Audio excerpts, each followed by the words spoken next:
अस्सलाम वालेकुम, welcome back to my channel. कैसे हैं आप सब? उम्मीद करती हूँ सब बिल्कुल ठीक ठाक होंगे और सर्दियों को खूब इंजॉय कर रहे होंगे। सर्दियों के अकॉर्डिंगली मैं आपके साथ शेयर करने जा रही हूँ आज जो रेसिपी, वो है आलू के नान बेक करने का तरीका।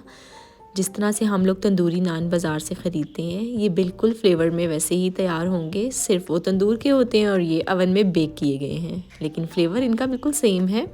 तो अगर मेरी वीडियो पसंद आए तो उसको लाइक कर दें, चैनल को सब्सक्राइब कर दें, बेल आइकन के बटन को प्रेस कर दें ताकि आपको हर आने वाली वीडियो बर वक्त मिल सके। स्टार्ट करते हैं रेसिपी। सबसे पहले मैंने लिया 2 कप मैदा, उसमें डालना है 1 चाय की चम्मच ईस्ट।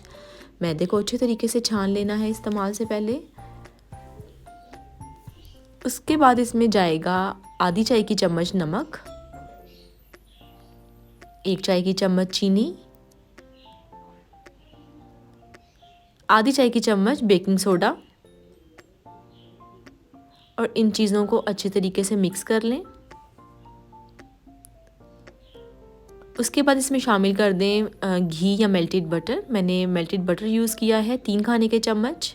इन तमाम चीज़ों को मिक्स करने के बाद इसमें शामिल करेंगे दही। दही अगर तो खट्टा है थोड़ा टेस्ट में तो 2 खाने के चम्मच इस्तेमाल करें, अगर नॉर्मल टेस्ट है तो 3 खाने के चम्मच। मैंने 3 खाने के चम्मच यहाँ दही इस्तेमाल किया है।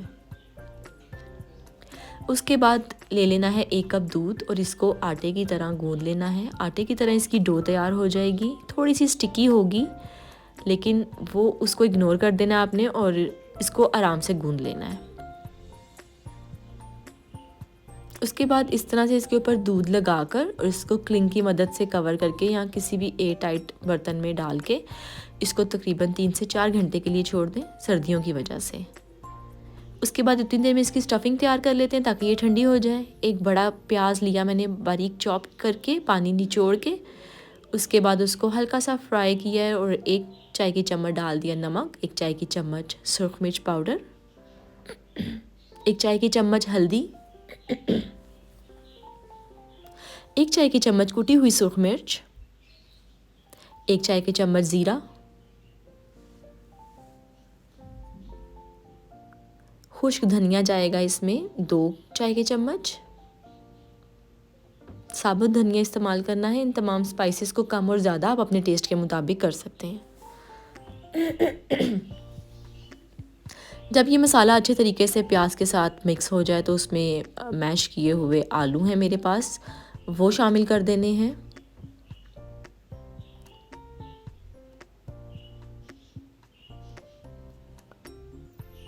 और इनको अच्छे तरीके से मिक्स कर लेना है इस तरह से।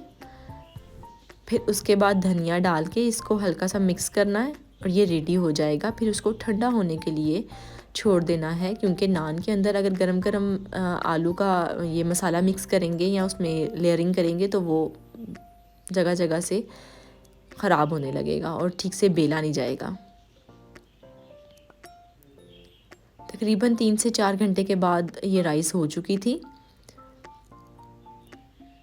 डो राइस हो चुकी थी। उसके बाद अब इसको निकाल कर इस बाउल से और पूरे शेल्फ टॉप या जहाँ पर भी आप इसको बेलना चाहेंगे उसको डस्ट आउट कर लें मैदे के साथ। और जब ये राइस होती है तो इसमें बबल्स आ जाते हैं, तो इसलिए इसको अच्छे से मिक्स कर लें। एक दफ़ा हाथों की मदद से गूंद लें इसको।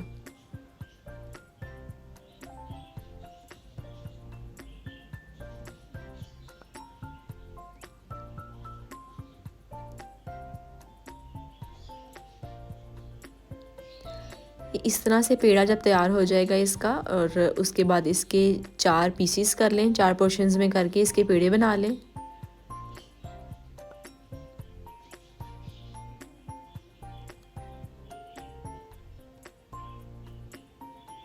उसके बाद रोटी की तरह ही इसको बेलना है थोड़ा सा।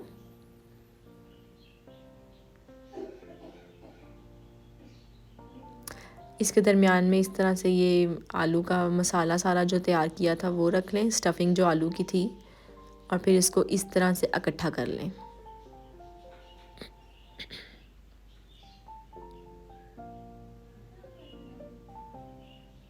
सर्दियों में इस तरह की चीज़ें खाने का बहुत ज़्यादा अच्छा लगता है, टेस्ट भी अच्छा आता है और शाम के वक्त बहुत अच्छी लगती हैं। तो इसलिए आप इनको बना के शाम की चाय के साथ भी इंजॉय कर सकते हैं।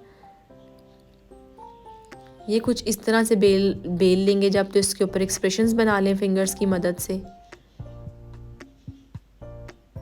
ये अगर शेप में बिल्कुल इवन नहीं भी है तो जब ये बेक होगा तो ये प्रॉपर शेप में आ जाएगा।